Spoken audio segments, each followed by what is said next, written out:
ఈ రోజున రాష్ట్ర కోకో రైతుల సంఘం కార్యవర్గ సమావేశం జరిగింది.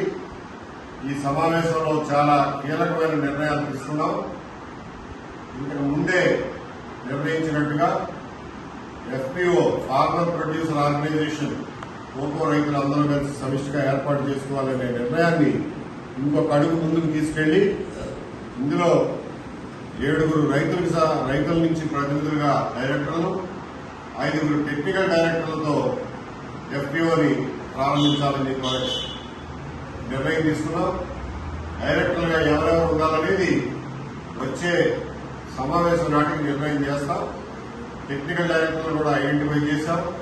వాళ్ళందరూ ఆ రంగాల్లో చాలా ఎక్స్పీరియన్స్ ఉన్నవాళ్లు.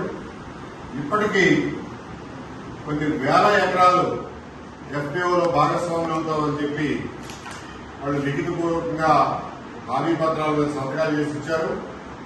దీన్ని రాష్ట్రంలో ఉన్న కోకో రైతులందరికీ విస్తరించాలనే ఉద్దేశంతో ఈ నెల 20-23వ తారీఖు కల్లా ఈ కార్యక్రమాన్ని పూర్తి చేయాలని నిర్ణయించుకున్నాం.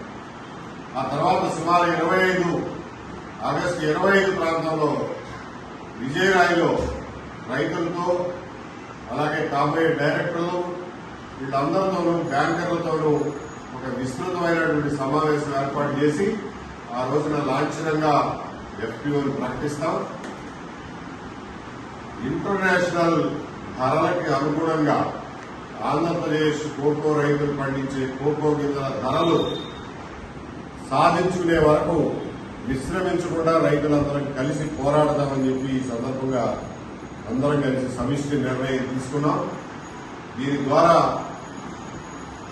ప్రజలను మేము రిక్వెస్ట్ చేసేది ఏంటంటే రైతుల ఐక్యత, రైతుల సంఘీభావం, రైతుల చొరవతో ఈ రాష్ట్రంలో ఈ సంవత్సరం కోల్పోయినటువంటి 500 కోట్ల రూపాయలని మళ్ళా తిరిగి సాధించుకుంటాం. ఆ సంపదని మళ్ళా సృష్టించి రాష్ట్రంలోనే ఉంచేలాగా రైతులందరం కలిసి పాల్పడతామని చెప్పి ప్రజలందరికీ హామీ ఇస్తున్నాం.